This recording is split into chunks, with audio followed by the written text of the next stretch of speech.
Welcome to another episode of the Better Half podcast for another hour of power. Natalie Marie, how are you going? Oh, wow. I'm up and about. Wow. I feel like I've literally just ran in the door, sat down, and my head's still going work mode, now talk mode. Yeah, Yeah, I'm in the mode. yeah. You've been busy, haven't you? Oh, yeah. We did discuss that. That's why it suits you and me while we've changed days. Oh. We're gonna guys, as I said in that video, if you didn't see it on Facebook, we're gonna start dropping our episodes not on a Wednesday, it'll be on a Thursday now. We're just gonna give that a bit of a try and see how that goes. If it works in better for Nat's got her own business and I'm as busy as a duck on a hot plate. So yeah, we're gonna drop them on a Thursday now and just sort of see how all that goes because we did miss a couple and we don't want that to happen again. We don't want to be double booked as we were. Well, I'm normally busy, even if I'm not working. Yeah. Well, you've just come home, haven't you? So. Yeah, even if I'm not working, I'm working. Yeah. There's always something. Busy as a lizard drinking. Have you ever seen that? Right. I have actually. That's pretty fucking busy. So. Yeah. With their little tongues. And the week before, we couldn't podcast because I was in Sydney. I know. That was so good. Guys, if you didn't see the reels and that I put on, I was asked to judge at the Sydney Royal Sydney Fine Food Show. That's a big fucking deal for me. What it is basically, any products. It's like we were obviously judging meat products. That's what I do for my profession. But if you've ever seen that Sydney Royal Gold brand, Silver brand, and Bronze brand, that's what we were judging. So it was serious, you know. Very nervous going down there. I don't know why. Yeah, that's what Chef Sam Burke said, but it was just an absolute privilege to be asked. It really meant a lot to me, and just to be asked and to go into that caliber. But like Chef Sam Burke said, he said, I've listened to all your podcasts, and he said that industry knowledge that you've got, we want to bring that to the judging tent, which is awesome. And it was just a great opportunity. Met a lot of good people there. But yeah, no, I was just so taken back and humble. It was very humbling for me to be asked, and I performed well. They've asked me to come back next year, so we'll see what happens. Well, you came home with a little medallion thing that you button on, but I was actually really impressed. Like you were so nervous going down, and I said only because it's so that branding. That goes on. That's not just a medal they win. That goes on their product. Yes, that's a selling point for. I remember. That's a selling, and it's not just meat. That's on all products, and I'll put an example of what that is up there. You'll see that on food products. You'll see it on all sorts of different products. But what I really want to get at, if you see that brand, it means something. Oh, 100%. That judging, it couldn't be done any more fairly, and the caliber of judges, there was no mucking around. There's a real good mix, wasn't there? Yeah. There was chefs, there was like butchers, farmers. It was and then yourself. Yeah, well, that's what he said. I want to bring another caliber in again. Like Chef Sam Burke, he works for the MLA. Yeah, and I'm not going to make this all about meat, but I'll just quickly go through what went on. He just wants to bring he just wants to take it to that next level, and what that means done in the last 10 years is just phenomenal. And to be asked to be involved in something that he's doing was just an absolute honour to me. So, and my career as a meat wholesaler, guys, I sell to butchers. Just to be asked to do something like that was phenomenal. Yeah, but you don't just sell to butchers. You've got a wealth of knowledge that you have worked your guts out since you're a teenager. To get acknowledged was it was really really special thing for me. Yeah, so. I was pretty proud of you. And they've asked me to come back next year, so we'll see what happens. So, but it was really good luck to them. And that's so it's the Sydney Royal Fine Food Show, and that's organised by the Royal Agricultural Society of New South Wales, with RAS they call it. So it's the top of the tree. So it was a really really good thing to be involved. You were real funny about. I was nervous. All they want is what's already in your head. Oh, so nervous. And I said to you may not have a uni degree, but you have got a degree in that, and your wealth of knowledge from basically paddock to plate is massive. Yeah, no, it was. And you retain information really well, and you have worked your guts out to be able to stand amongst those people and do that judging. But there was you belong there. There was judges and even people very high up in the MLA. They've been doing it for years, and I was just worried. I just didn't want to go there and just, I just wanted to be on the same level as them. But the scores and that were all around the mark. There. Yeah, no, it was an absolute privilege to be asked. The fact that you got asked, I thought that was just amazing. It really took me back. It really did. Yep. And met a lot of just some phenomenal people. Little Cez was there. Sarah Wadland, she's a celebrity butcher now. You'd like to She's say fantastic. she's a lot of fun. She's an She absolute. wants someone to work with her. She's an absolute legend. Oh, if we live, After someone, I thought I should apply. if we live closer, I'll I'd just be say to her, pushing you. I'll just live Oh, with you. You would have a ball working with her. I'll be like, babes, I'm coming to work with you. She's just fun to be around. I think we'd run amok, the two. She of runs us. amok wherever she goes. Nah, she's an absolute legend. And again, at a very young age, still in her 20s, but just a wealth of knowledge. And just what she can do with a knife, as far as butchery goes, unbelievable. So Yeah, well. another man that I met there, I met a lot of brilliant people there that I didn't previously know, but one I did come across. Now, I don't name people. We've sort of said, we'll just say the first name when we're reading out fan mail or whatever. This fella, I'm going to name him because he's just an absolute legend. It was an honour to meet him. His name's Andrew Bly. He owns Bringelly Bacon. Now, this bloke's very special to me, guys. I only met him once, but we had our friend Stiffy.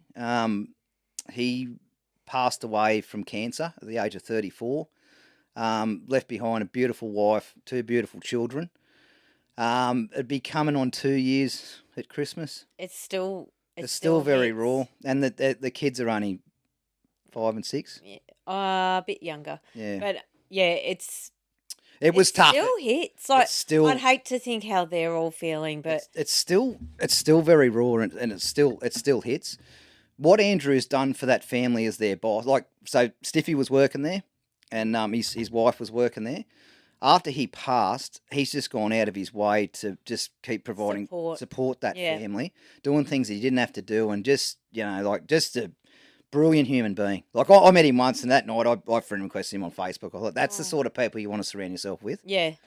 So Andrew, if you're listening, mate, shout out to you, brother. So And everything you've done. you're for an that absolute family. legend, and Yeah. there's a lot of bad things going on in the world at the moment, but there's still a lot of good things going on too. Thanks So, for sprinkling some sparkle on them. and he come up to me and he said, "Brandon Aiken." I thought, "How would you know me?" You know, and he said, "I own Bringelly Bacon." I went, "Oh, that's so cool." So, but yeah, just I'd hate to think some of the funny stuff that he's seen Stiffy do. oh, we at work. we had a bit of a yarn. I loved working with Stiffy, but wow. He was a dead set. There was some funny days. He's a very good butcher, very good boner, but he was an absolute He's brilliant. brilliant at what he his does. job, but he was a lunatic. And to be his boss could be a handful at times. See, I didn't find him a lunatic. He just Yeah, but you didn't have to manage him. no. Me and Andrew compared stories, but he was brilliant. I got to work with him, but Yeah. what he taught me was life skills. He taught me knife skills. He taught me so much. Stiffy just meant so much. But he was like a brother to me. Yeah. He wasn't just a work colleague. Yeah. We spent so much time together outside of work. So meeting Andrew to me was very special, and knowing what because I always heard about him, but I didn't know his name. I just heard about Stiffy's boss and how good Stiffy's boss was. If I was, to work for someone like that, what a privilege. So Yeah, when he said that Stiffy used to talk about you and I Yeah, at work, that was it. Brought Yeah. me to tears. yeah.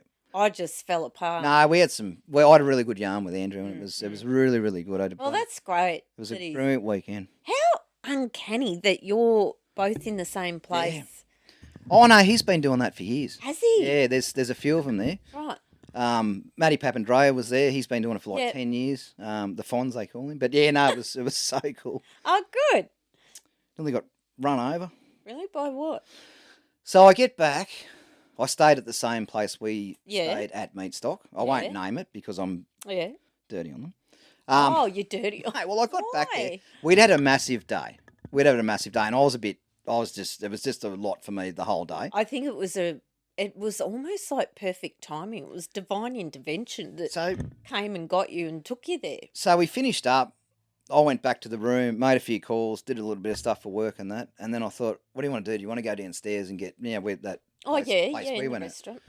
And I thought, no, the food wasn't that good.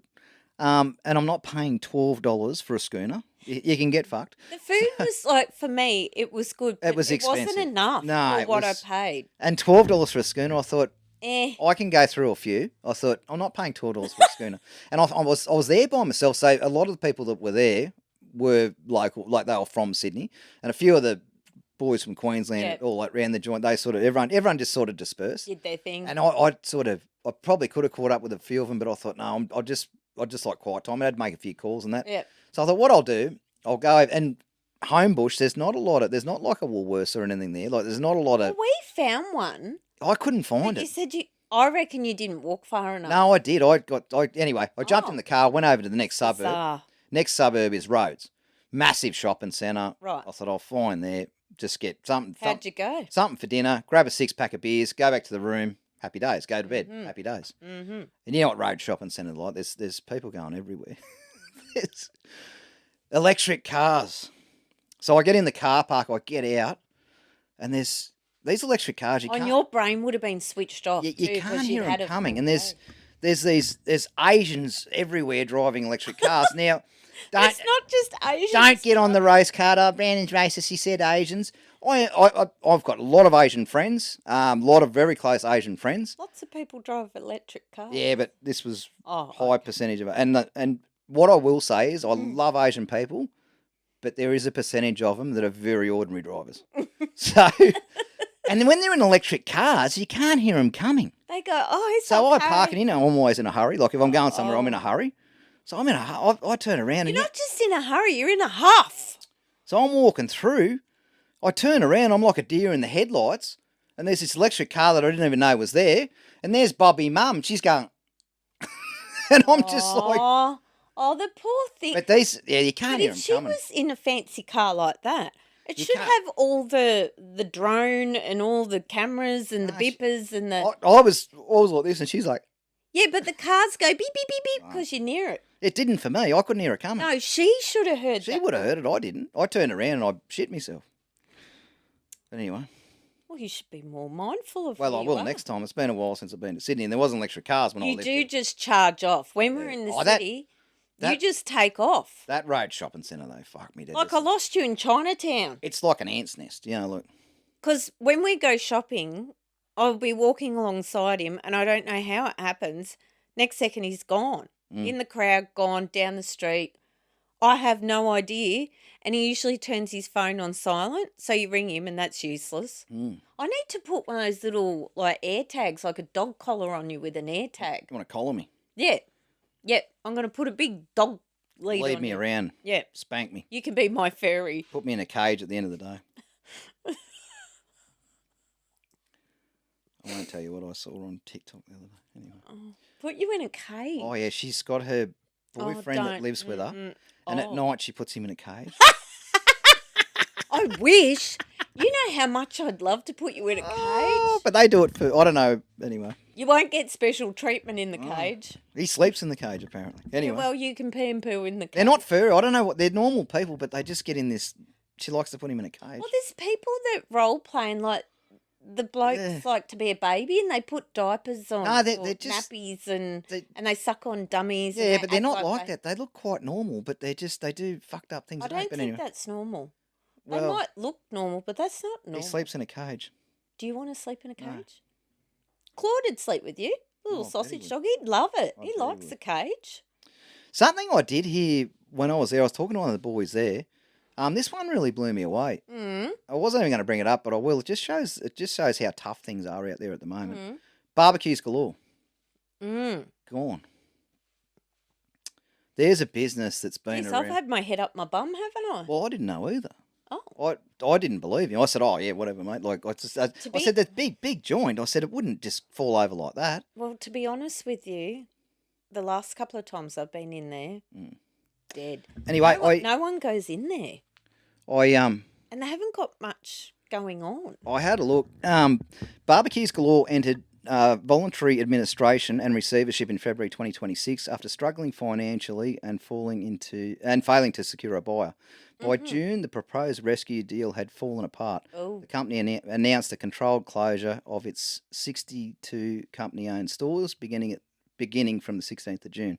27 franchise-owned stores were separate from the company stores, with transitional arrangements being worked through. Their future wasn't automatically the same as the company-owned network. This is the unfortunate bit. The business had roughly 500 employees.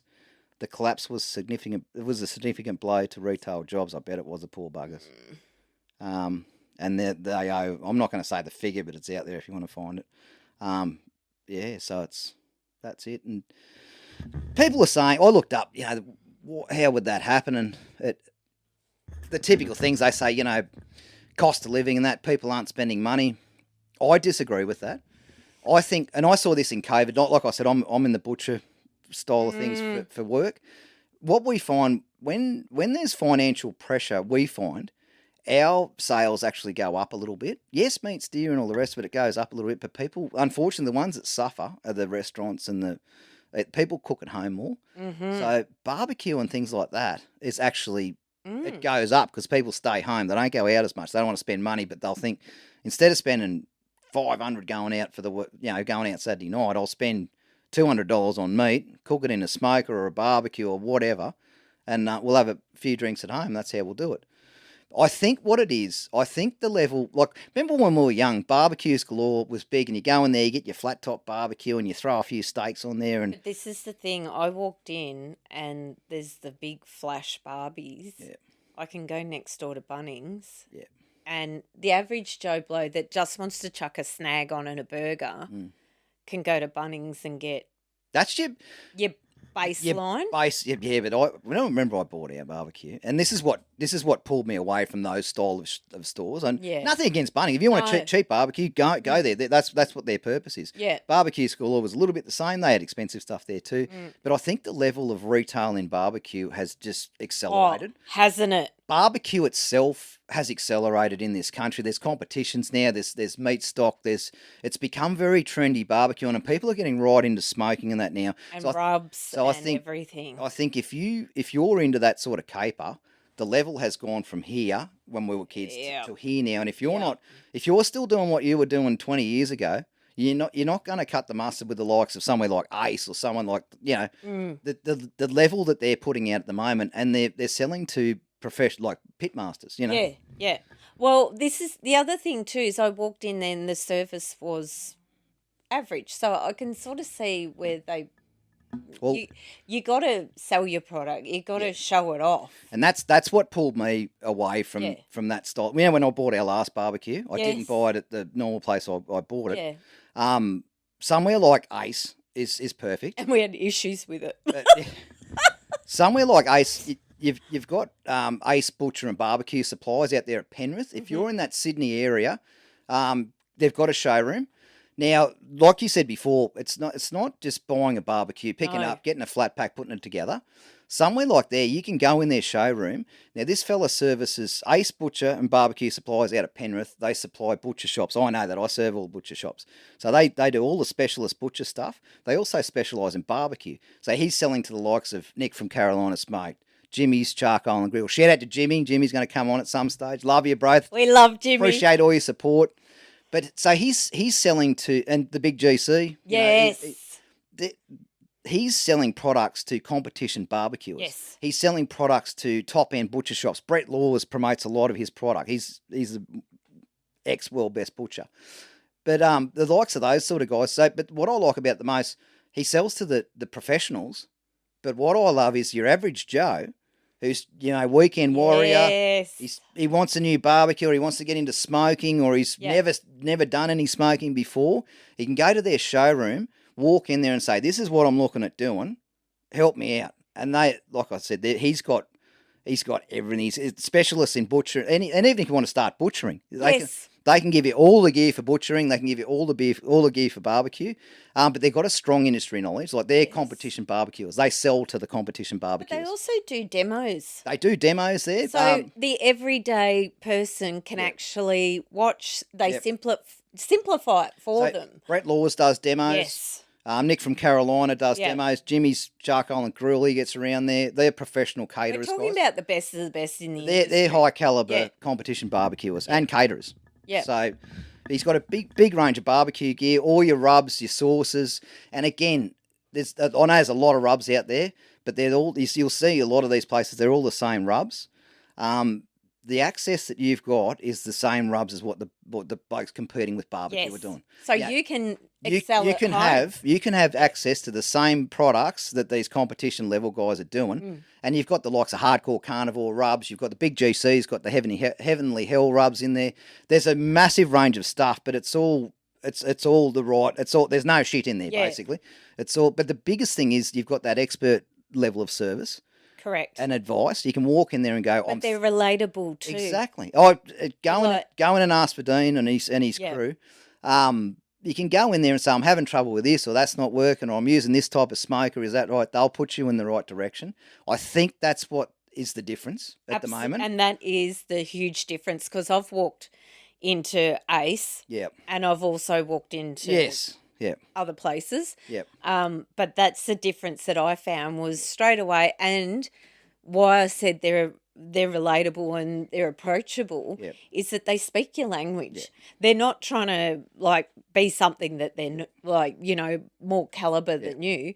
They speak your language so you can execute at home the same quality. And they're not just using generic products that everyone's got. Like I said, they're using the top end rubs. Like Quality steel. That Hardcore Carnivore is one of the best rubs out there. Jess Pryles. Yes. It's just awesome products, guys. So get around that show. If you're in Sydney, don't stress. Get out to Penrith. It's actually at Well, give them a call. Jamison Town is where it is, Yeah. but that's in that Penrith area. Yep.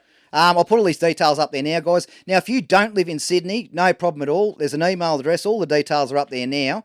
Just shoot Dean an email, and he does ship Australia-wide, so that's no problem at all. And all their products you can buy them online. Like, you don't have to go. But if you're in the Sydney area, I love going to the showroom because he's just got everything in there. It's a cool experience. But they're cool people. Yeah, so... And that's how I came across Dean initially. Obviously getting around meat stock and that. He was a big fan of the other podcasts that I used to do, and that's how we sort of met. And like I said, when you get around these sort of people, you no longer shop at the likes of Barbecues Galore because you think I know there's that next level, But they're wanting to show you. They're wanting to feed you with information. Well, that's their passion. They do that. They do that for fun. Yes. Like they do competition barbecue on the weekend. Yeah. And they sell all the products during the week. They're following their passion. Yeah. That's where I buy my product. End of story. Yeah. What Sam Burke say? Shut the gate. Shut the gate. So yeah, but I think that's caused the demise of places like Barbecues Galore. I hate saying it, and I do feel for those 500 people that no longer have a job. But same. I was just thinking, how can a company that's that big go arse over? But I think that's where it's at. Well, you never know. We talked about all those big companies, remember? Yeah. And they went bust, and then they took off doing something polar opposite, or someone else took over, which this could be the opening for bigger and better things for other people that are supplying. And doesn't Ace have those egg big green egg barbecues. Yes! Guys, he's got everything.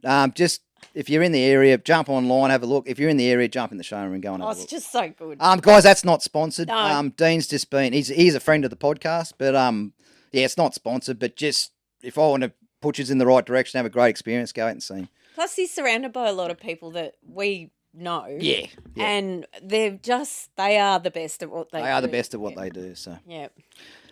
just on butchers, I wasn't going to. Have you noticed something while What? we're chatting? What? That the door's moving? Yeah, I know. There's a dash hand. And there's a dash hand trying to, It's a sausage break dog. in. Sausage dog headbutting the door. I Anyway. wish everyone could see it because the door keeps going open shut. I've got the door jacked up so he can't do it, but it's there headbutting the door. Oh, yeah.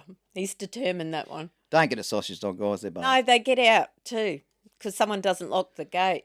Now, just speaking of butchers, Oh, yeah. I wasn't going to bring this one up Yeah. because it was a little bit. Butchers have a way of getting themselves in trouble sometimes. Who we... Luke at Sucklift Meats, shout out to you, brother. Hi, Luke. What's going on with Luke? Did you see the lamb, the fingering of the lamb? Oh, the yeah, video? but I didn't sort of react because... Well, I didn't initially. So what he did, he fingering, he was just holding it. he was. And have we all done it? Yes. Would I do it on a video? Probably not. He didn't think. It was just a mistake. No. This is what I love about social Yeah, media. you're going to put that up there? I'll put the video up Yeah, there, you got guys. to put it up. But it was just an innocent video. So what it was, he had a lamb over his shoulder and you had to guess the weight of him and he threw it over his shoulder and he was holding it like Yeah. that. 3 fingers straight in the arse of the carcass. It's a whole lamb. A whole lamb. So he said, what you got to do is guess the weight of me. Well, you would have seen it. Guess the weight of me and the lamb and you get the lamb for free. Yeah. Really cool. And it was... And he had his fingers in the I poo hole digit, like Yeah, he had where they three- cut the tail out. 3 digits in the... And I saw the first one and I didn't... Whoops. I didn't really think anything of it because if you throw a No. lamb on your shoulder, they're slippery. You just grab wherever Yeah, you can yeah. grab to keep it still. Yeah. But like I said, if you're doing It's like a little handle. if you're doing a video, probably just whoever was filming, I'd go, just don't put Probably don't do it to me when you pick me up over your shoulder. Don't put the digits in it. I didn't think anything of it, and then it's just gone viral. I wasn't even going to bring it up. He ended up on the morning show. So everyone knows about it. I wouldn't have brought it up otherwise. Oh, okay. And just another one on Sucklift Meats, guys. Get in there and grab a pie if you get the opportunity. Oh, they do. No, you've been in there, obviously. They do the best pies. They do brilliant meat products as well. Brandon loves pies. They do good pies in there. If you've got gluten-free pies, I'm in.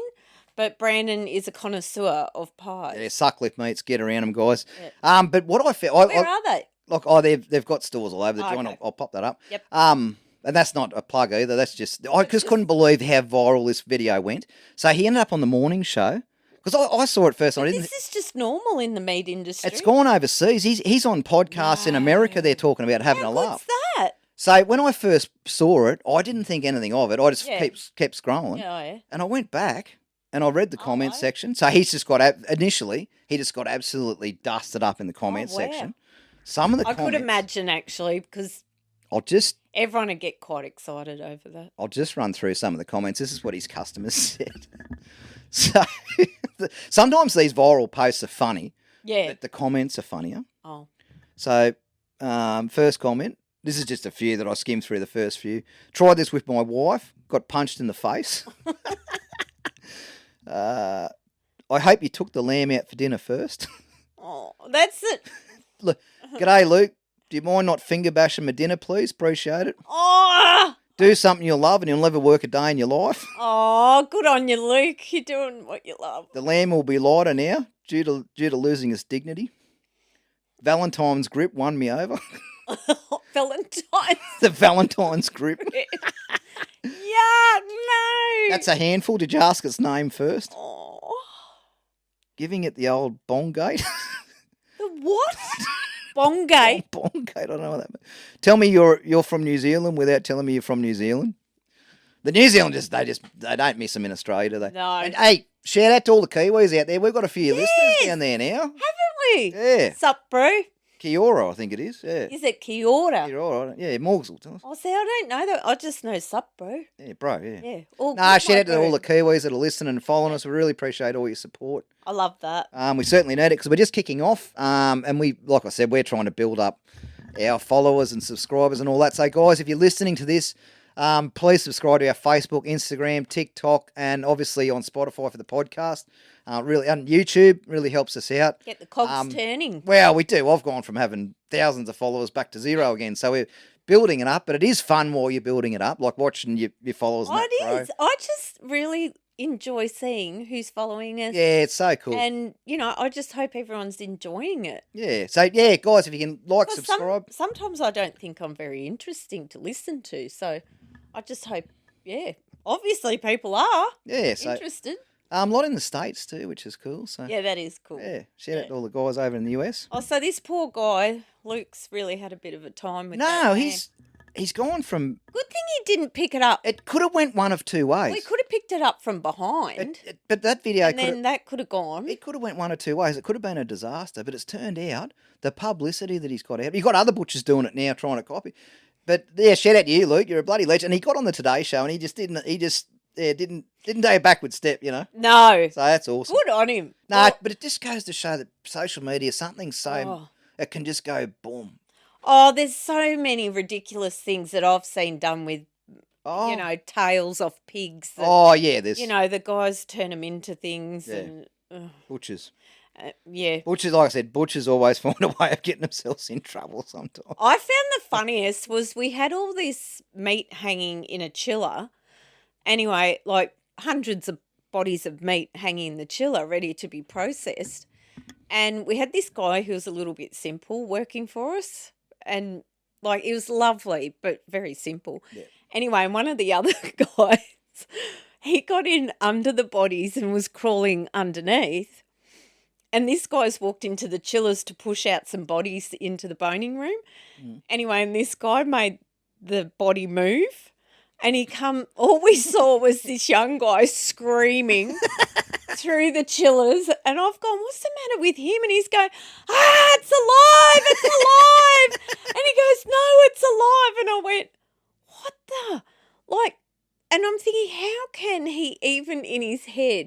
it was half a body, so it had already been, and he's screaming it's alive, and the other guy's come out giggling his head off. And then we went and got him and said, it can't be alive. And he said, I think I just freaked out, but it was hilarious. But, this is funny. It is a funny industry to be in. Yes, very, very funny. But you've got to have a very good sense of humour. Now, I found it interesting, after my comment before about the $12 schooners and how I wasn't real keen on paying that, because when you're on your own, you think, I'm not entertaining anyone, I'll just rather have a quiet night home. $12 schooners. I think it was that night, I actually read this article. Gen Z is drinking less than previous generations. It's not because they're more health conscious. According to Rabobank, the biggest reasons are economic and lifestyle changes. Young people are reaching major life milestones later, spending more time at home and facing greater financial pressures than previous generations. Research also believes Gen Z's drinking habits are likely to change over time, with alcohol consumption expected to rise as they move into their 30s and settle into established careers and lifestyles. I agree with that, because when we were young, you could drink. It was an option. Yeah. Even when you're on $300 a week on an apprentice wage, you could drink.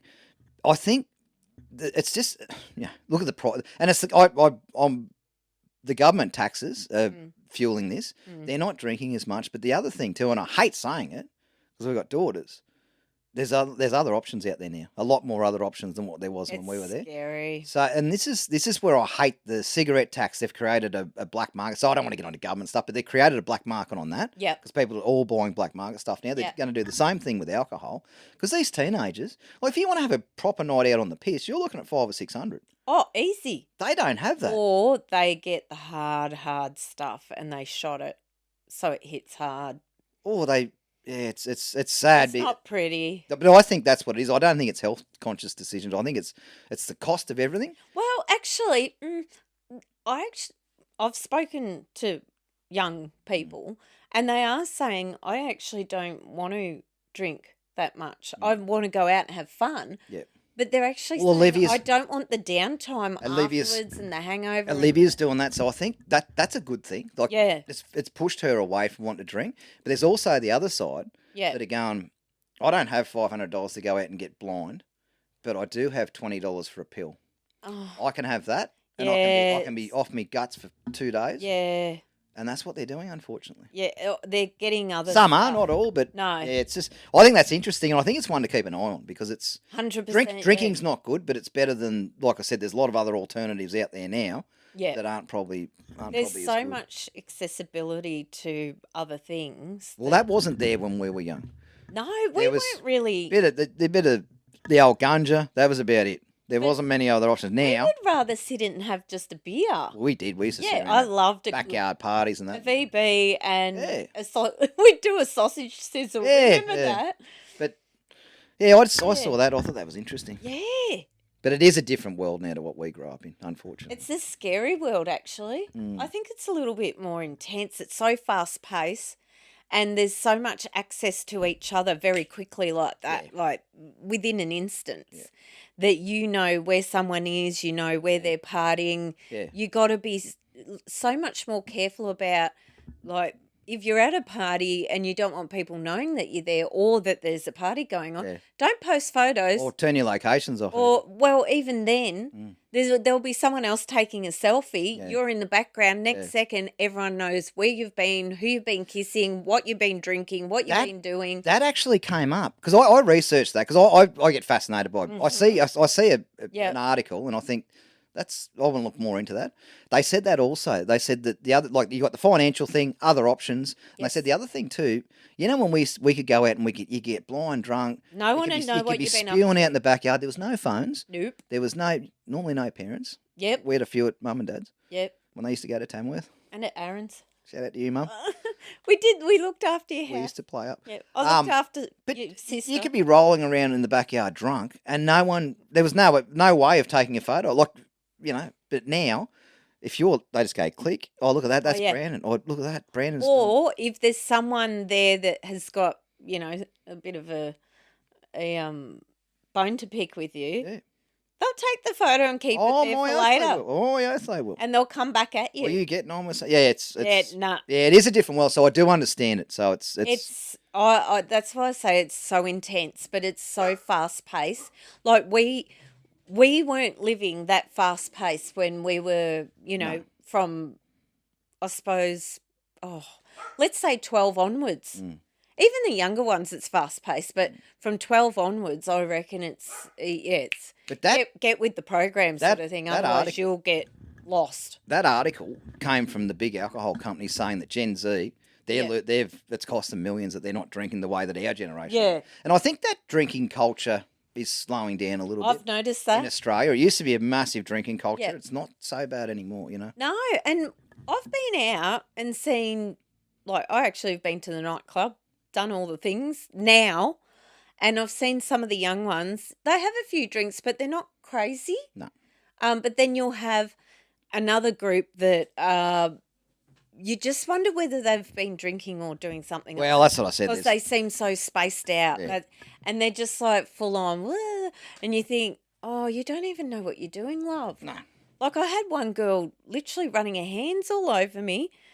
And she had no idea what she was doing. And she was gorgeous. Like, you just think, honey, you don't need to do that. Like, yeah, but they're young. They want to experiment. Oh. Anyway. Rightio, you ready for Muppet of the Week? Oh. Hey, really?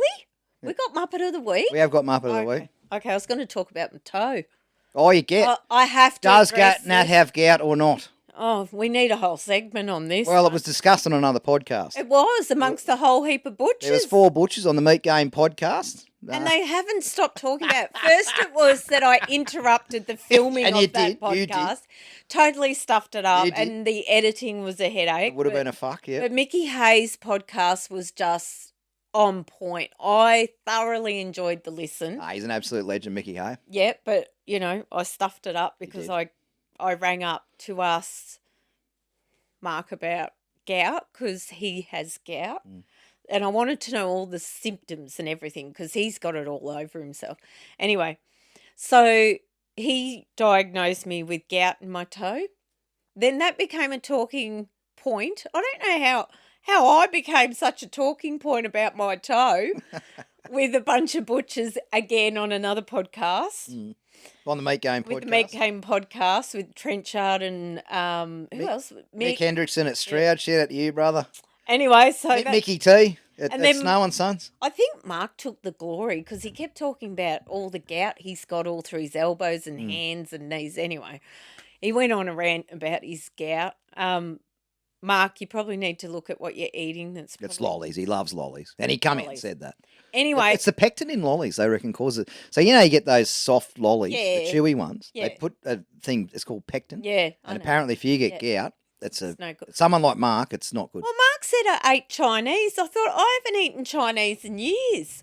I made chow mein. Oh, you made it, did you? I made it. So I knew what was in it, but there could have still been preservatives. Yum. Anyway, I actually went to the doctor because Mark had me thinking I had gout and the pain I was in was ridiculous. So anyway, went to the doctor, said, apparently I've got gout. So I said I was like an old fat man that drinks beer. Anyway, Mark told me off for that one. So went to the doctor. She said, off you go and get an x-ray. She said, just see what the x-ray comes up with.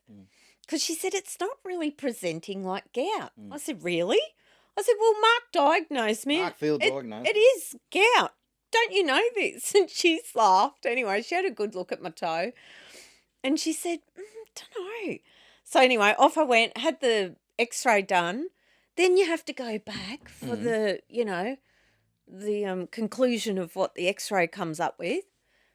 And it concluded that the fluid between my joints, I think it's pronounced the synovial fluid, yeah. Synovial fluid. Yep. Was swollen. Yep. And inflamed. Yep. Not gout.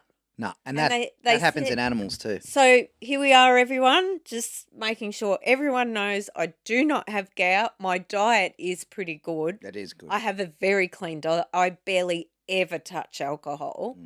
And it is such a clean diet that I thought, how have I got gout? Anyway, and I have eaten certain things that may have caused it, that Mark told me would cause it. I've eaten them, no problem, but it was trauma to the toe at some point. Yep. Now, because I work the way I do, and I learnt, if you hurt yourself, suck it up. Like if you've dropped something on your toe or whatever, it's almost like I can switch off from pain and keep going. And I think that was the problem. I damaged my toe, but I can't remember doing it at all. Anyway, so it was just trauma. Well, it's good it's not gout because that's my toe's traumatised. It's trauma. Rightio, Muppet of the Week. Go. This one is fucking ridiculous. You know, sometimes you see warning labels on products and you think, why would you need to put a warning label on? Like, who in their right mind would, and you read things that I've fact-checked, this has really happened. A woman in China reportedly suffered a life-threatening medical emergency after she accidentally swallowing a cockroach and making a panicked decision in an attempt to deal with it. According to reports, she feared the insect would survive inside her body and responded by spraying insecticide, so fly spray, directly into her mouth before swallowing it. The chemicals quickly caused a medical emergency, and she was rushed to the hospital in a critical condition for emergency treatment. Medical experts warn that accidentally swallowing an insect is generally far less dangerous than ingesting toxic chemicals like household insecticides. They're not meant for human consumption and can cause poisoning, chemical burns, breathing difficulties, and damage to internal organs. They can cause chemical burn too. What? So, fly spray. Yeah, of course it does. I'll tell you a story. I won't tell you. He listens to this fella. But what gets me... This is another butcher. She said before she swallowed it, she sprayed fly spray. No, it went down her throat. So then she was scared it was going to go into her body and stay living, which I don't know why you'd think that. The acid in your guts would... So she thought, to kill it, I'll spray fly spray down there. But over in some countries, that's a delicacy, is to eat cockroaches. Anyway, it's... Oh, the smell of them when you squash them. Oh, yeah, but it's better than have a fly spray. You wouldn't spray fly spray down your throat. Oh, yeah. Wouldn't you just stick your fingers down and get it? You just vomit, yeah. But anyway, that's what she did. So she got Muppet of the Week. Oh. Now, just on that chemical burn, that's just reminded me of a yarn from 20 years ago. This is actually another butcher. I love working with butchers. They're always good for a yarn. Oh. So he was an apprentice. I know this. You know this story. He was about a 16, 17-year-old. He'd left school, year 10, 16, 17 years old, started his butcher apprenticeship. So he's at that age where he's starting to get amongst the girls. And anyway, he's gone to a party. He's exploring his sexual... Yeah. Went to a party, pulled a root. Anyway, all good. A couple of days later, he's in the butcher shop. He said, I'm just itchy. He said, next minute, he said, I'm scratching it, is he? He said, no, he said, he can't. Because he said, I'm trying to serve. And he said, I didn't want the boss to realise what was wrong. But he said, I was just like in agony with itchiness. He said, to the point where I'd be rubbing myself past a table or something. He said, anyway, he said, it was unbearable in the end. Just doing anything to make it... Oh, he said it was just so itchy. And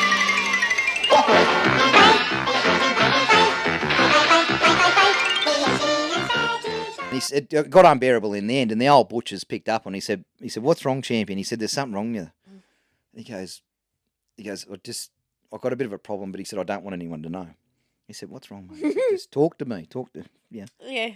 He said, "I've got crabs, but genital lice, I think they're called." Hang on, he actually told him straight out. Yeah, no, he said no because he was 16. Why didn't he go to? I'm getting to that. Getting to that, he said, well, I haven't. The butcher said, well, you got crabs. He said, that's all right, mate. He said, you're young, you're rooting and that. And he said, that'll happen. He said, just go to a doctor. God, no. He said, I can't. He said, I can't go to the doctor. He said, why? He said, I don't want mum to know that I've been with a girl. He said, oh, shit. He said, you sure? He said, no. He said, I'm not going to a doctor. He said, I've got to sort this out. He said, I'm just thinking about shaving it or whatever. I don't want to make it go away. So the old butcher says, he said, don't worry, mate. He said, all you're going to need to do, he said, go home, give it a hit with fly spray and see what that does. He said that. He said, well, it's like a lice. He said it'll kill them. It's a fly spray. So he said, just give it a bit of a spray around the. The gonads. Oh, mate, he gets home, rips out the fly spray, gives it a good charge around here, a bit of a spray up there. Ooh. that'll kill it. Mum will never know. It'll be all good. Mum will know. Didn't read the label at the start. The fly spray alone would have fucked him up with chemical burn. Oh, he went one better. It was surface spray. Oh, I didn't know that bit. He woke up the next morning. Oh, red. Cock and balls, chemical burn. We're down to the doctor. Everyone knows. Mum wants to know why he's got chemical burn on his genitals, so it's all come out in the end. Oh, you'd want to sit in an icebox, wouldn't you? Absolute agony. Imagine how awful that would be. But still, why would you... Chemical burn on his nuts. So don't spray fly spray anywhere near your skin or your mouth. The embarrassment. Or your dick. Maybe the embarrassment of just telling mums a lot better. Well, it got worse. The crabs was one thing, but he had the next morning woke up in agony. Mum, I've got to go to the hospital. What was that? I got chemical burn on my genitals. Wow. Why? Yeah. Well, you don't want thrush. I didn't put fly spray on that. But, geez, I tell you what, I had thrush once and it was because I'd been taking so much antibiotics. Like, I'd been really sick, didn't realise antibiotics can dry out. Anyway, I literally, you know when you see dogs dragging their bums on carpet? I was wanting to do that, but it's like I was riding the arm of the lounge. Yeah. And I was just like going, and Mum's going, what is the matter with you? I said, it is so itchy. Yeah. And she's gone, what? I said, Mum, I haven't no one's been there, but something's wrong with me. And Mum's laughing because I was literally on the floor. I was dressed, but I was on the floor because even the clothes on you rubbing was just lovely. Yeah. And I said, I don't know what's going on. Maybe it's the washing powder or... Yeah. Anyway, I was grinding anything that I could find. Yeah. My mother sounds all right, yeah. And she looked at me and I started tearing up. I said, Mum, this is awful. What is happening to me? Anyway, I was old enough that you could imagine I could have been active, sexually active, but I hadn't been. This is what got me. And I'm like, Mum, I think I caught something on the toilet seat at school. And she goes, what are you talking about? I said, I can't stop itching and scratching myself. Anyway, she started laughing. She goes, I think you've got thrush. I said, what the hell is that? I thought it was some sexually transmitted disease, terrible. Anyway, and she said, I think it's because you've been so run down and so much antibiotics that, oh my God, I tell you what, the stuff they give you for it, like heaven. So you inject this stuff into you? Yeah. Cream? Yeah. Oh my God, I could not get enough. Yeah. I was like, just lube me up. It was amazing. But anyway. That segues us into our next segment. Oh. We've got an ick. Oh, yeah, well, thrush is an ick. No, we were talking about toilet seats. Oh. Remember that? You said this is an ick. I got the ick this week. Sitting on a public toilet, raw dogging it. What I mean by raw dogging is ass straight on the seat, nothing covering. No.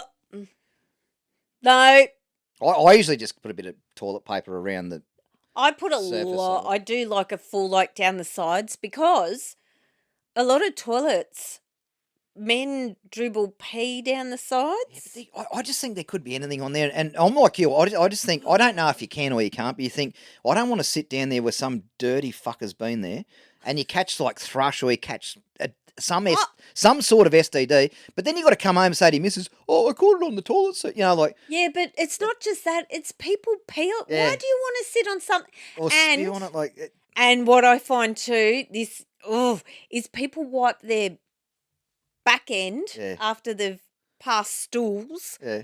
But the toilet paper rubs on the back of the toilet seat, so there's skiddies on there. Yeah. Or there's crumbed up skiddy tissue paper on there. Yeah. They don't. No, and I'm a bloke. And women get their periods, so then there's juicy bits every... Well, I'm a bloke, and I always put toilet paper down. So, yes, that is an ick. 100% agree. Totally. But, look, some people are really, confident. They just, it'll be right. I'll just... Nah, it's an ick for me. I don't ever sit straight on the toilet. But there's some toilets, public toilets, I've noticed, just have, the metal bowl, but no actual seat. Yeah. And you can see... on the stainless steel, you can see the stain marks and it dries up, urine splattered. I just can't. No. But even the floor around it, Yeah. if I could wash my shoes after being in a public toilet, I would. Yeah. It just totally, like I'm gagging in the back of my throat talking about it. I get really funny about it. Yeah. And toilet seats down when you flush. Yeah. Because they've actually done swabbing. If you flush your toilet with the seat up, particles come out. Yeah. So if your towel or your toothbrush is sitting there, so imagine in a public toilet. Eek. Oh, honestly. And, hats off to you if you're brave enough to do it and you don't care. Like, go be a man. Go do whatever you want to do. Or be a woman. That's just what I do. I always put toilet paper down. Don't care what anyone says. That's just what I do. I love how you can get these little packet things too with disposable toilet seat covers. That's good. That's a good idea. Yeah. See, in Singapore, when I went there, many, many years ago, anyway, I did it was like a bushwee, but it was a toilet in the floor. Yeah. So I squatted over a toilet bowl that's sort of in the floor and it flushes, but there's a hose. How beautiful. There's actually a hose, like a garden hose that you can put the water around to wash it away. Like if you accidentally, because girls can sort of squirt a bit. Yeah. Oh, that. Yes, they can. I mean. Yes, they can. Let that sink in. Anyway, go Nat. Oh, it's so typical of me. So anyway. I'm not editing that out either. I'm going to clip that. So if you... I know what you mean. Anyway, if you're doing like the kangaroo bush, what do you call it? The kangaroo hopping. The bush squat pee thing. And you're in the floor, they have hoses. I thought that was so hygienic. You can sprinkle it away after you squirt it. Anyway. Rightio, play on. Next segment, play on or get in the bin. One of the better half has sent this one through. And it's half a stitch up, I reckon. Okay. And he's absolutely hit the mark, so I'm going to talk about it. Yeah. Play on or get in the bin. This comes from the better halfer. He said, is it okay to take beer glasses home from the pub? Who hasn't? Well, this is Who hasn't? I've got to be politically correct here and say, no, it's not okay. It's theft. Yes. Don't do it. But who hasn't? Have I done it? A few times. Maybe. Especially those good Headmaster the schooner glasses, the Headmaster ones. I've only ever got one in the house and I have smashed it. So lucky Renee bought me the beer glasses because I was in the market for a new one. So what you do when you go to a pub and you see they got those good Headmaster glasses, if you're in the market, I never have one, I never take one, but they are good to have at home. So I'm guilty as charged, but don't do it. And there's cameras everywhere now, so you don't want to do it. I'm not really interested in walking out with a glass, but there again, I don't normally only schooner glasses. But I don't normally drink that much that I don't know it's in my hand. Whereas, well, that's the other thing. I've had to. You've walked out before, and I didn't mean to. That's what I was about to say. I've intentionally done it a few times because I needed just one Headmaster glass. There's been plenty of other times too. I've just been cooked in a taxi. I've turned around and I'm sitting here and think, "Fuck, I've still got a glass in my hand." Because I turned around, looked at you, and said, "Brendan, what are you doing with that?" I'm in the taxi like and this. You're like going, "What are you talking about?" And I'm like, "Your beer glass." I said, "That's meant to stay at the premises, not in the vehicle with you." And you've just looked at me and gone, "I didn't even know it was there." And I thought, I think it's definitely time. Oh, what a shame! It's a Headmaster. And I'm thinking, thank God we're going home. So I've got to be politically correct to the better half that sent that in the bin. Yeah, I can't say I have. Don't steal beer glasses from the pub, even though I have. No, times are tough enough at the moment. Oh, especially on pubs. Don't take with that alcohol tax. Yeah, let them keep their beer glasses. Yep, so that's. I had that sent through. Although this is there's so many. This is a stitch up. Everyone's done it. Yeah, but I can't believe some people intentionally. I have heard people talk about it that they need new knives and forks at home or something. Yeah, that's just a shit. That's just a shit act. That's a low act. Yeah, that's just a shit act. But they have. Yeah. And I'm like going, are you serious? Their business is trying to make a living, don't be. I don't like that. I think that's, like you said, that's low. But yeah, especially at the moment, like back in the day when I was getting around the pub scene, the things weren't as hard as they are now. Oh, so it's okay to walk out with a glass. Well, it used to be, yeah. Anyway. Half the time you don't even know that it's Nah, in your well, I have been hand. innocent a lot of the time because I didn't know it was in my hand, so. And you get, you start walking home even. And don't get me wrong, I've probably donated $600 on the bar, so that, Oh, he's paid for I've that paid for one my glass, so glass. fuck Yeah. off, But don't do it, guys. That's absolutely in the bin.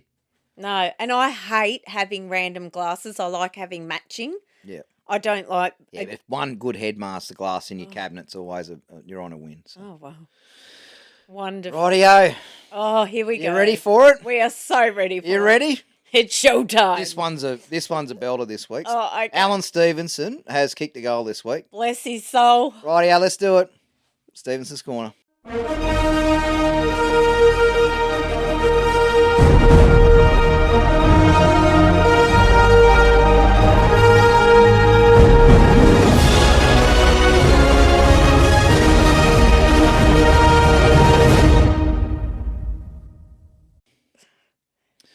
Now, guys, Alan sent me this one through, and as you guys know, I'm a big fan of the Baron Files podcast. Yes. Big fan of the Baron. That's my go-to podcast I listen to because I've got my things that I listen to as well. Apart from myself, after I get sick of editing my own voice, I like to listen to him. I've always been a big fan. I'm just putting it out there because this one did come up on his podcast as well. I only know because I listen to it. Alan listens to it as well. Alan's in the car a lot. He listens to a lot of different podcasts. Oh. He sent this through. We can tell. He sent this through. Normally, if another podcast talked about something, I don't go there. We try and keep everything separated. He's that into podcasts. He's actually had the logo tattooed on him. He's got two logos tattooed on him, yeah. From another podcast. Yeah. Like, he's got the meat game tattooed on him. He's amazing. He sent this through and he said, you've got to talk about this on the podcast. So, and it's worth talking about. So but like I said, if someone's talked about something, I don't like to go back over it, but this one's absolutely worth it. Now, this sounds fucking crazy. Okay. It's absolutely 100% fact. It happened. It happened a long time ago. It was in 1982. It was a long time ago, but it's just an absolute crazy story. I had only just sort of entered in the world. All right, here's a bloke who looked at a perfectly good lawn chair, they're saying. I'm saying like a garden outdoor chair, like what we're sitting, like an outdoor chair, right? Yeah. So they say lawn chair. Looked at a perfectly good lawn chair, thought, you know what this needs? Aviation. Back in 1982, a 33-year-old Californian bloke named Larry Walters. Did Larry buy a plane? No. Did he get flying lessons? Absolutely not. Larry strapped 42 bloody great helium weather balloons to a lawn chair and prepared to take off. His plan was simple. Float a little bit, enjoy the view, then use a BB gun or a slug gun to shoot the balloons and gently come back down. What could go wrong? Well, pretty much everything went wrong. Once the ropes were cut, Larry didn't gently float away. He launched. He went up 5,000 feet, 10,000 feet, until the lawn chair was sitting at around 16,000 feet. No. So that's 5 kilometres in the air. He got a bird's eye view there. At this point, pilots are flying, so he came up on the radar of planes. I hope he knows Zulu time. So at this point, airline pilots are flying past, reporting something along the lines of, traffic control. You're not going to believe this, but there's a bloke in a lawn chair up here. Larry eventually decides it's probably time to return to Earth. You sure this is true? This is absolutely true. It's fucking crazy. What would the air pressure be up there? He got up that high that gets cold, like up that high. Yeah. So Larry eventually decides it's probably time to return to Earth, so he starts shooting balloons with his pellet gun, with his BB gun or slug gun. Not a bad plan. So he shot a couple of the balloons and then dropped his gun. But he shot a couple. So he's coming somehow down. Larry eventually makes his way back down. But on the descent, the balloon ropes get tangled in the power lines and knocked out electricity to parts of Logan Beach. No. Larry survived. The authorities weren't quite as impressed with his pioneering contribution to aviation, Oh. though, and eventually he was fined, obviously, And the best part, when Larry was asked why did he do it, he reportedly said, "A man can't just sit around, mate." I would fly around instead. A man can't just sit around. I couldn't do that. What an interesting man. I couldn't be that high. I couldn't go up You couldn't be 200 that metres. high. Not in a garden like in this. That's like connecting, and he had like buckets of water on the bottom to use as like ballasts or whatever they call it. But I'll It's put not a hot air balloon. yeah, no, but I'll put a few photos up Do you there. know what I like? That's is that crazy. he's just, Imagine being 5k, stretched his mind. 5k in the air No, thank you. on a garden chair Yeah, no. with balloons holding you up. Well, I hope he had his seatbelt on because, if there's turbulence. That is nuts. I'd pass out. I couldn't do that. 5 kilometres up in the air. Yeah, It's a bit nuffy of him. crazy. Go, Larry. Rightio, we'll go. I wonder where Larry is now. He might be up there full time Might now. be up there for He might be up there full time. Go, Larry. Mm, I wonder what else he's invented. He sounds like a very interesting man. interesting, right? Wouldn't you love to watch it? I would love to watch him take off. His theory, you can see how his theory, but apparently when he cut the ropes, he didn't just go up. He thought he was going to go up No, slowly. he would have gone straight He up. launched. It's Go, Larry. true story. I've checked it. 5, 4, 3, 2, 1. Go, Larry, go. So Alan, that was. Oh. He said, "No, you got to talk That's about this." But That's fantastic. fucking crazy. Yeah, no, I'm not really into the whole, but lift off.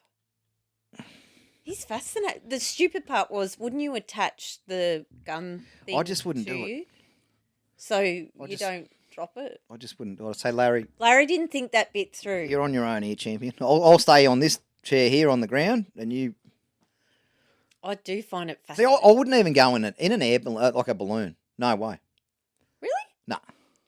Mhm. New. See, I'd love to know what's going on inside Larry's head. That would be fascinating. Because he's intelligent, for one. Oh yeah, really. He's brave, is what I'd say. Brave. No, he's intelligent because he'd come up with, like, how to get it off the ground. But he didn't think it all the way through. So does he lose track of thought halfway through? Like, I got it all set up, ready to go. But he didn't think of the other factors, like what could possibly go wrong with this. 5k in the air. A lot of That's things. where I love Larry's brain. Like, Death. You know. no, but he's a positive thinker. He thought this is going to work. He didn't think of anything negative, did he? He's a doer. Go, Larry. Positive thinking. See? He manifested it, but he didn't quite think Positive about thinking. it. Yeah. Rightio, quote of the week this week, guys. Now, normally we put positive quotes. We put quotes that feel good quotes. We always focus in on that side. This one's a bit different. It's a little bit negative, but it's in context. It's not negative. It refers to the Australian gun buyback scheme, the new gun laws that have come out. And we don't talk about government stuff, but I am on this because I think this quote absolutely Nails just it. paints a picture of what this new gun buyback scheme is doing, which will be absolutely nothing. So on the back of the Bondi massacre, which was an absolute atrocity committed by an Islamic terrorist, all the rest of it. So what they're doing now, they're doing a gun buyback scheme. So they're taking the guns off all the farmers and, the people. Are they taking them back or are people having to hand them in? No, what they're doing, so say you've got 10 guns. Yes. They're saying you're only allowed to have 4 or 5 or whatever. Now, What's the difference there? well, they're like fishing rods. Do you know how many fishing rods I've got? Do you know why I've got so many? Because you use them for different things. In every different situation, Yeah. you'll use a different caliber of rod. Guns are the same. Guns, you'll have a little 22 for rabbits. You'll have your 30 for pigs. yep. So they do need, you'll need a shotgun. And I don't have guns, guys. I don't need them. I've got fishing rods, and I live in Nelson Bay. There's no hunting here. We don't have a farm or No, we don't have a farm or anything. We don't need them. I'm not interested. I don't have any guns. I don't sporting shoot. I don't have anything to do with shooting. I'm a fisherman. But I am sticking up for them because I do come from a rural you background. come from a farm where you had guns. I understand Yeah. guns are needed on properties. Yeah. So I just think taking their guns off, some of these people that are making decisions in Canberra need to go and spend time on properties, like big properties, Even go at the territory, then you go tell them that they don't need a gun. A gun can be life and death on a farm. It really can. Well, you've been surrounded by wild dogs before. I have, but there's also too, if there's a cow down that's broken her leg, you can't. You need to be able to go and get a gun and put her out of her misery very quickly. Yes. Guns they are just needed. So Yeah. because some radical terrorist has committed an atrocity in Bondi, we're going to punish the people that are trying to do the right thing. I read this quote today, and I just think it's such a brilliant quote that I thought I'll bring it up today. It's not what I normally do, but we're going to go there anyway. I might get a bit of hate mail, but I'm willing to do that. Okay. A wolf attacks a sheep, killing it. The other sheep see that the sheep was killed by teeth. The sheep decide that teeth are dangerous. They all agree to remove their teeth and hand them in. The wolf still has teeth. That's 100% accurate to what they're doing at the moment. So the good law-abiding citizens that are going in and doing the right thing, they're licensed, they're using them for either sporting, shooting, or they're using them for farms. They're doing all the right things. We're going to penalise them. However, in Sydney, there's a shooting every week. The guys that are running around doing drive-by shootings and that, one, they don't have a gun licence. So you can change your gun laws in Australia. It doesn't affect them because they've got AK-47s. They don't have a. They're not going to handle. They don't have a 22 bolt action. You know, like they don't have a licence to have a gun, so they're under the radar. They don't. It's the ones they're penalising, the ones that are registered. They've got all their guns. You know, in their special lockup cabinet. What's that going to achieve? What's it going to achieve? Nothing. But they're not the ones. The wolf still has teeth in this country. You can change your gun laws. You can make them more strict. You can do whatever you want. The wolf still has teeth in this country. I have issues with protection orders and if people can get their guns back. If you've got a protection order on you. That's if they're registered. That's if they're registered. The ones getting around Sydney, but they're not registered. The registered ones even, to me, I think you should not get that back. You've done something where you are being punished for an act of, violence. Yep. You should not be able to even... No.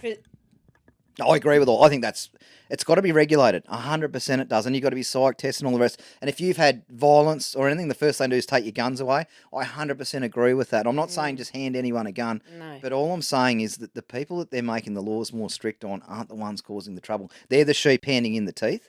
The wolves, they're still kicking around the streets. And I really don't think people who live in suburbia need guns. They don't. Well, there's sporting shooters and that, but... Oh, I understand. I understand make the laws harder. Yeah, but they have, like, sporting shooters and stuff. They usually either have it locked up there or they've got it... But every Joe Blow that just lives in suburbia that doesn't have a farm or I agree with has that. no use for and it. screen them more. Go harder on their screening, but don't just make a blanket rule for sporting shooters and that and everyone. Because some, like I said, some radicals come over and committed an atrocity. That will, unfortunately, with human, that will always happen. And if they don't have a gun, they use a knife. We've seen that at Bondi Junction. It's just unfortunate that there's evil people in the world, demons running around the world that do these atrocities. But unfortunately, they will always happen. We've just got to find a way of managing it. Don't just ban. Like in this country, they just ban. Oh, we'll just put a blanket law, we'll ban it for everyone. Regulate it harder, Yeah. Anyway, that's a bit of a rant, but I thought, what a great quote! It just paints that picture. I don't like people with weapons anyway, but anything can really become a weapon. Yeah. Well, it's like when I got pulled over and like I'm a butcher. Oh, not I'm a butcher. I was boning pigs at the time. I had knives in the passenger side of the car, and it was 3 o'clock in the morning. I was driving to work. I didn't think I threw it in there. Coppers pulled me over. He said, "Why are you driving around at 3 o'clock in the morning?" This is in Sydney. Yes. And fair enough. Pulled me over. WRX, you're probably up to no good. Pulled me over. I said, "I'm on my way to work." He said, "Why have you got weapons in the car?" I said, "Oh, I'd call it a tool." He said, "Well, I'd call it a weapon." He said, "That can kill someone." I said, "Yeah, fair enough." I said, "Honestly, man," I said, "Do you want to follow me to work?" I said, "I'm not out to hurt anyone." Like, he said, "Look," he said, "I can see that you're not a crook." And he said, "Just in future, put them in the boot." Yeah, right. Yeah, fair call. It's funny. I never ever thought twice when I had my knife kit on But like me. he said, "I just don't want." Yeah. You'd be able to grab it and hurt. So I agree with all that. But I never thought of that. Like until you told me, I'd been working in boning But he's rooms right. and I had sharp knives and I had a full kit on me. And they were always in the front seat, but they were in my backpack. So But if there's a stabbing, which unfortunately there will be again, Yeah. what are we going to do? Ban knives. They're actually a tool. Guns are the same on properties. Yes, they're a weapon. Yes, they're deadly. They're lethal. So is a knife. They can kill people, but they are needed. Yeah. You know. But even sporting shooters. Yeah. There's a big feral pig problem in this country at the moment. Yes. There's a place for sporting shooters as well. It's just got to be regulated properly. Let's not just ban it for like, Yeah. You can only have 2 guns or whatever it is, and yeah. Oh, this conversation could go on. It's a rabbit hole I didn't want to go down, but I did. But I do like that. That was a good quote. The sheep taking all their teeth out, well, the wolf's That's still exactly got it. what we're doing now. But that's with anything, really. And that's guys. Whether it's guns or whether it's... That's only my opinion. You could have opinions against that. That's fine. It's just. Yeah. But it's a good talking point, you know. Yeah. No, I could go all sorts of places with that, because knives to me too, like people have machetes. What do you got machetes for? If you're in a jungle, you need a machete. Again, it's got a place in a jungle, not on the streets of Melbourne. And making bins for criminals to hand them in, it's not going to work, you know. And it hasn't worked. Leaving a bin there for you to put it in. No. What, do they go use it then put it in there? Yeah, no, Like, it's to me, it's very backwards kind of thinking. Like, and like you said, maybe they need to go actually talk to people. Well, and even on a property too, knives have got a place. I always had a pocket knife on me because you need to cut rope. You need to. You can cut a seatbelt. You can cut if you get caught. Like it's another. You can fix thing. your tractor. You might need to cut a bit of plastic pipe or. You. And we've had this conversation before. I use them at work, but I just put them in me briefcase and bring them home that way. But what's the difference to a picker's knife? Say that. As far as they're cut the concerned, grapes. As far as they're concerned, a nice knife. Yeah, but a picker's picker's knife you've got on you, which is quite curved and short. Yeah, it's like I watched a bloke get done with a Leatherman, you know. Yeah, right. So anyway, it's a good talking point. I think it does need looking at. The current government's not going to do it, but I think in future, I think it will get looked at in a better way. I like that they're trying to do something, but maybe look at what's just a better way of doing something. Yeah, a different way of doing it. I 100% agree something needs to be done, and we don't want atrocities. And brainstorm with farmers, brainstorm with the people that, or the guys that are out on the stations using it for the purpose of killing the feral pigs. Brainstorm with them, not this, you know. And not a foreigner that's come from those terrorist sort of countries. They come in here. Or a city person, they don't. Well, why did he even have a gun license to start with? He didn't need one, and he's come from a country that, you know. Anyway, let's not go there. Like I said, this could go all. Oh, I could go on, yeah, and this isn't the podcast for it. There's heaps of podcasts out there at the moment that are discussing all these different topics that I don't like to go into. I don't listen to them. I think they're cool on that, and I'm glad they're discussing it. Yeah. But when I like to listen to things that make me laugh and that too. I don't want to listen to negativity. You like something a bit. And I don't like talking about negativity, but I just thought that I saw that quote and I thought, very interesting. But I love that quote. We'll pop that quote in because it's just such a good quote, and it is very much aligned with my thoughts on it all. Like I said, you can disagree with that. That's fine. That's no problem at all. Just everyone's entitled to their opinion. That is aligned in the way I think we're handling it at the moment. That quote represents my thoughts. So there you go. I like that. Yeah. That was good. But anyway, well, like I said, we usually do. Well, and we are supposed to be a comedy podcast, not talking. Are we? Not shit canning governments and that, but I'm a comedian. We're supposed to be easy listening, not talking about guns and knives and governments and massacres, and we don't talk about that shit. I wonder what comments we'll get on that. That'll be interesting. I might get some private messages again. I'll get more. Oh, how exciting! Don't respond if anyone gets negative feedback. Don't respond. Honestly, I didn't respond. I wasn't interested. But yeah, other people, if you feel like you're getting negative, you'll always get it. You're running a business and you're getting negative feedback, don't buy into it. That's what they love. They love someone biting back. Actually, well, while we're on the topic, this one actually got sent through from Adam, and it was a comment. It was in regards to those protests that happened on the weekend, which was a lot of muppetry there. There's There's about 10,000 Muppets of the week there. But he sent this quote through, and it was related to that. He said, "Hard times create strong men create good times create weak men, and weak men create hard times." And I thought that's pretty relevant when you see the protests that are going on. But anyway, I'm not going to get in that rabbit hole. Maybe that should have been Muppetry. The Well, protest. the whole thing was muppetry. It was actually a laugh. Meow. It was a laugh. And they think they're protesting that it's going to benefit them. It actually hasn't. The lefties, it's actually made them look stupid, I think. But I'm not going there because their comic session is just going to light up this week. But anyway. Ping, ping, ping, ping, ping, ping. That's about us, I think. This is us. Yeah, random. Random. Talking about random. Oh, you shit. are random, Brandon. Yeah, random Brandon, yeah. Oh, I'm not, but Brandon's random. I do random things, don't I? Very random. Yeah. Anyway. Righto, guys, that is the hour of power for this week.